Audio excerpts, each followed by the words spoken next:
That building is completely free of charge. There's a bar, 2 restaurants at the top of there. Save your £35 and go to the Shard instead. Go to Fenchurch Street, the Sky Garden instead. If you look between the gaps of the buildings here to your right, you'll see a tall stone column. It's got a golden ball of flame on the top. This is another viewing platform. This is the monument to the Great Fire of London of 1666. The monument's 202 feet tall, said to resemble a candle, as it was a candle that started the Great Fire in 1666 in the Royal Bakery. And this bridge, ladies and gentlemen, this is the new London Bridge. This was opened in 1973 by Her Majesty the Queen. It replaced the old London Bridge, which was slowly sinking into the Thames mud. The old London Bridge was taken down stone by stone, brick by brick, and then it was taken across to America, where it now stands re-erected today over Lake Havasu in the Arizona desert. Have you seen it, sir? Has anyone seen the old London Bridge over in America? That's where it stands today, though. Lake Havasu, the old London Bridge, sold to the McCulloch Corporation for the sum of £1.5 million. To our left-hand side, moored in St Mary Overy Dock. I was talking to a few people from Greenwich, and I said to you about the Golden Hind. There to your left, ladies and gentlemen, is a replica of Sir Francis Drake's ship, the Golden Hind. Built down in Appledore in Devon, it's actually sailed around the world twice. It's done more sea miles than the original Golden Hind of Sir Francis Drake. It's undergoing renovation at the moment, but hopefully it will be open once again for public to go on board. Behind the buildings to your left-hand side, this is where the Clink prison, a debtor's prison, where Charles Dickens' father was imprisoned years ago. And the area to your left was known as the Stews of London. This was London's red lights entertainment district during the Elizabethan era. It's where bear baiting, dog fighting, and many dens of ill reputes were situated. And one of those dens of ill reputes is still there to your left. It's called the Anchor, and it was built in 1615. It's over 400 years old. Many famous Englishmen have drunk inside the Anchor over the years. Dr. Johnson, Samuel Pepys, Sir Christopher Wren, William Shakespeare. Myself and your Captain Sean, we go inside the Anchor most nights after work. But what we do, we go in there to do research for the commentaries, ladies and gentlemen. It takes us hours and hours and hours, but it's all for your benefit. Are you enjoying the live commentary? Yeah. Sometimes you do too much research and we can't remember it the next morning, but it's a lovely place for research. As I said, the area, this is the Stews of London, and this was where all of the theatres of Shakespeare once stood. And we have a replica to our left, the white circular building, timber frame, thatched roof of William Shakespeare's Globe Playhouse Theatre. The Globe Theatre is the only building in London to be made out of wood and thatch since the Great Fire back in 1666. This was the brainchild of a gentleman called Sam Wanamaker. He was an American film producer, director. He sadly passed away before the building was completed. It took him over 20 years to get permission for that building, the only one in London, as I said, since the Great Fire back in 1666. The bridge ahead of us, ladies and gentlemen, this is the Millennium Footbridge, better known to Londoners as the Wibbly Wobbly Bridge. It was opened by Her Majesty the Queen on June 2000 at 10 o'clock in the morning. It was closed the same day, 2 hours later, by the police. People, as they walked across this bridge, they weren't waving at the boats going underneath. They was holding on to the handrails for dear life, for fear of falling into the Thames. The bridge, it swayed violently from side to side. It was designed by a gentleman called Lord Norman Foster. And Mr. Foster was asked on national telly what the problem was with his bridge. I quote, "There's nothing wrong with my bridge, it's the way Londoners walk." I don't know about you, I just put one foot in front of the other. But that's the Wibbly Wobbly Bridge, the Millennium Footbridge. To our right hand side and dominating the skyline, ladies and gentlemen, you'll see there the Golden Cross and the grey dome of St Paul's Cathedral.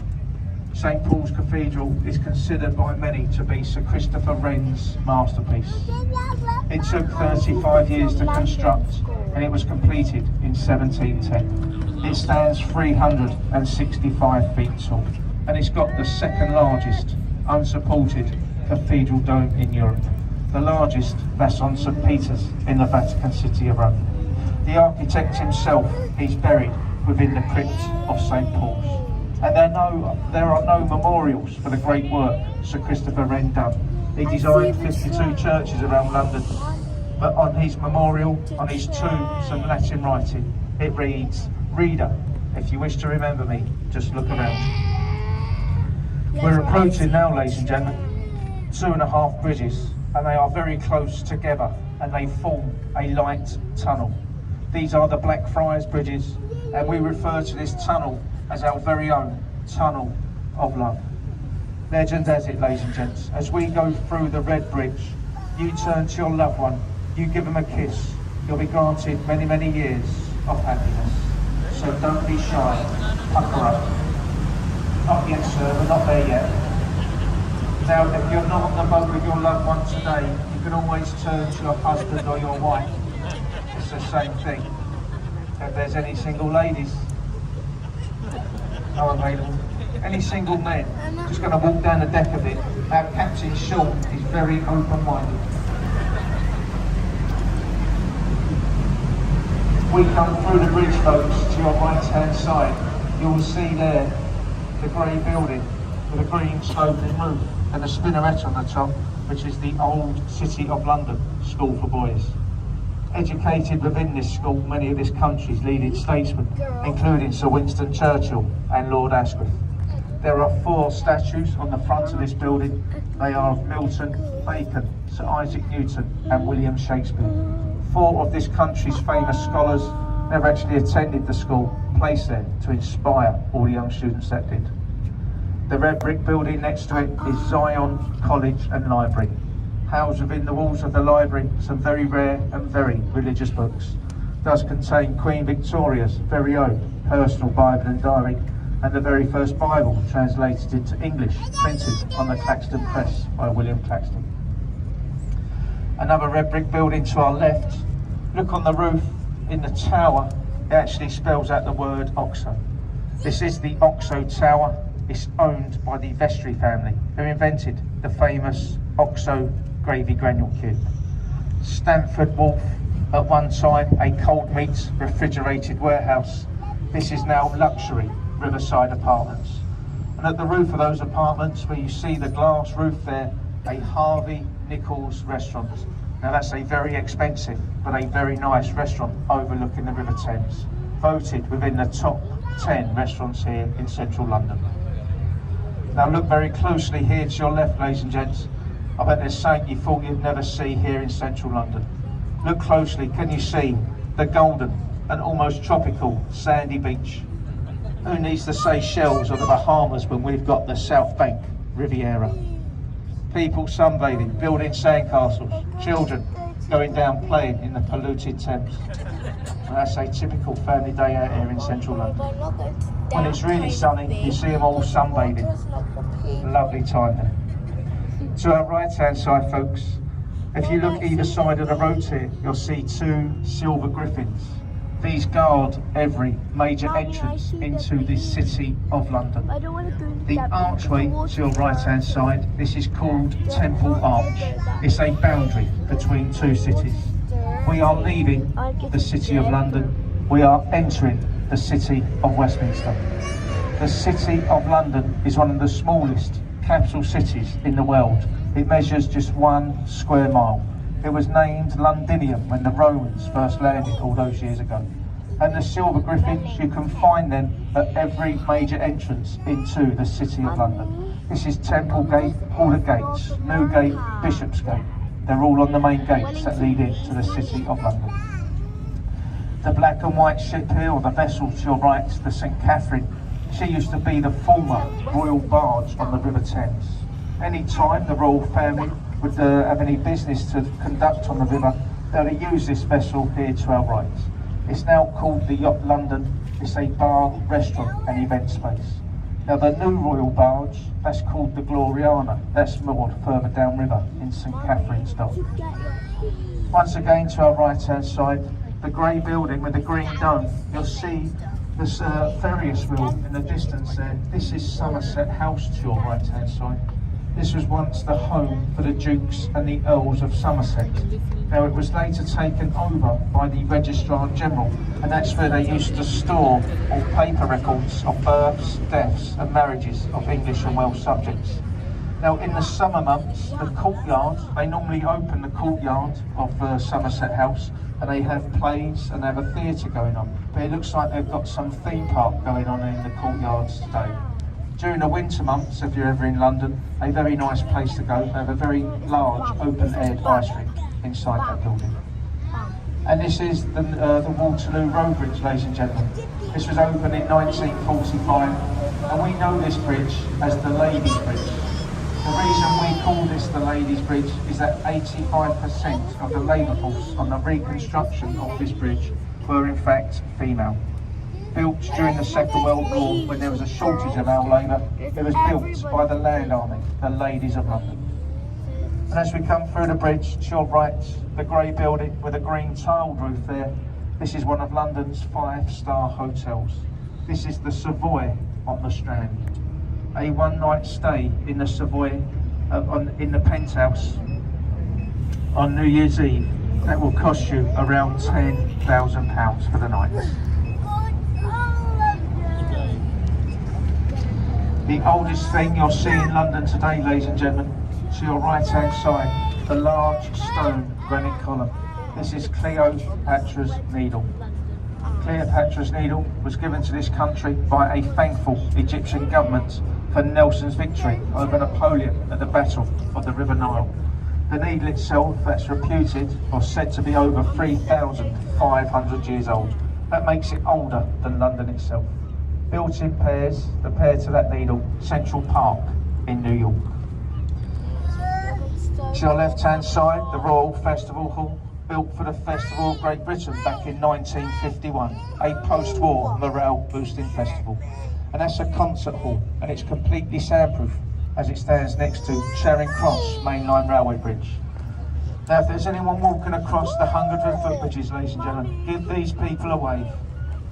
It's the last bridge on our journey, said to give us 5 years of good luck. Hello there. She should wave. We do pay that lady every day to stand there and wave. But if they don't wave, don't worry. It just means they're from London and they're miserable. There's another footbridge the other side, folks. There you go, Londoners. There's another hotel to your right-hand side. You'll see behind the trees there, a Gothic-looking building that is Whitehall Court Mansions. This was the former home of the National Liberal Club, and it was also the wartime head office for Sir Winston Churchill during the Second World War. This is now part of the 5-star Royal Horse Guards. Don't complain if you don't stand up. Don't complain. And another construction site here to your right-hand side. This is all part of the Thames Tideway Super Sewer. I was explaining to a few passengers on the way up a new sewage system that's been built here in central London. 48 metres beneath the riverbed, a tunnel that stretches from Putney in West London down to Beckton in East London. A tunnel, an overflow for the old Victorian sewage system. But all your attention is drawn over to your left-hand side, where you can see there the London Eye, the Ferriers wheel. It stands 450 feet tall, and there are 32 capsules on the London Eye, and 32 is not a random number. They represent the 32 boroughs that make up Greater London. And when you're 450 feet up in the air on a clear day, you should be able to see all of the 32 boroughs that make up Greater London. This was originally built back in the year 2000 and sponsored by British Airways. It's now being sponsored by lastminute.com. Now they tell us, ladies and gentlemen, you can actually hire out one of those capsules for £1,000 and you can get married on the London Eye. I wouldn't recommend it, marriage that is, but you can get married on the London Eye. yourself, your bride-to-be. You've all at the bottom, 23 of your guests. It's the only time they stop the eye when it's at the 12 o'clock position. You say your vows, ladies and gentlemen, and just like my marriage, it's all downhill after that. Not really. My wife would kill me if she knew I was saying that. The building it stands in front of, this is the old County Hall for London. This used to be the London head offices for the GLC, the Greater London Council. They was disbanded by an Act of Parliament back in the late 1980s. The building you see there now, this is where you can find Shrek's Adventure, a Namco arcade, Sea Life, the aquarium, and also London Dungeons, all in that one building to your left-hand side. Now to our right-hand side, ladies and gentlemen, this is Westminster Pier. Ahead of us, we have Westminster Bridge. We're just bringing the boat out, a little bit to our left-hand side, so you can get a lovely photograph of the Palace of Westminster. This is a palace, it's owned by the Crown.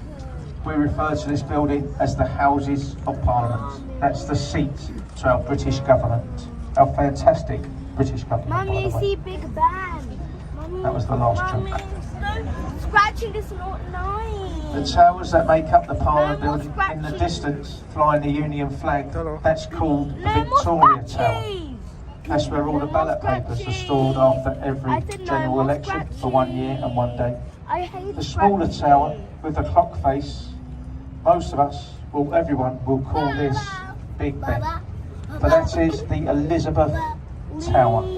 It was once known as the St Stephen's Clock and Tower, renamed the Elizabeth Tower in 2012 after the Queen's Diamond Jubilee.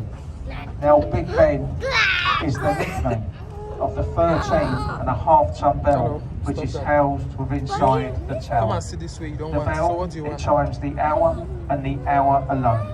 And that bell was named after Sir Benjamin Hall. He was the man in charge, the commissioner, at the time the tower was being built. So we all refer to that tower as Big Ben, but Big Ben, merely the nickname of the 13.5-ton bell housed within inside the tower.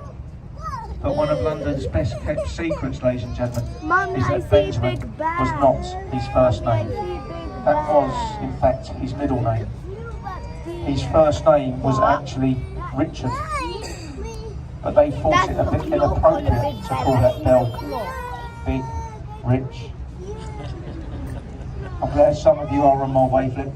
Welcome to London, ladies and gentlemen. With that, we're going to make our way slowly over to Westminster Pier. Before we do so, folks, just a bit of safety and a bit of travel information. Safety first. Once you've taken your photographs, and by all means take your photographs, and I just ask you to find a seat and just remain seated until we're safely alongside the pier. As you can see, there are boats left, there are boats right. They cause a swell. Sometimes these boats, they take a slight bump as we go alongside. I wouldn't want anyone falling over and hurting themselves. So just find a seat. If you're standing at the back, just hold on to the handrails. That's fine, ladies and gents. Travel information, ladies and gentlemen. We'll be alongside Westminster Pier for about 10 minutes. We leave, we go back across the river to Waterloo, and then we go back down to Tower Pier. But there are boats returning every 20 to 30 minutes throughout the day. Your last boat that leaves Westminster tonight is at 7:20. So 7:20 is the last boat that leaves Westminster that will take you back to the Tower of London. Big bus tours, you can connect with your big buses on the main road directly to your right hand side. Now it is quite busy on the boat, ladies and gentlemen, so if you are leaving us here, just take this opportunity to look around your seats to make sure you have all your personal belongings. Please do not spoil your day by leaving any personal belongings on board the boats. So make sure you've got your hats, your coats, your husbands, your wives, and your children. There are quite a few children on board the boat. Don't just take the good ones, take the naughty ones as well. It's quite shocking, ladies and gentlemen, how many people they leave their children on these boats on a daily basis. I have 5 children at home now. They all speak different languages, they don't listen to me. And dinner times is coming a bit of a nightmare. So make sure you take your kids. And lastly, ladies and gentlemen, it's just a little bit of information about the guide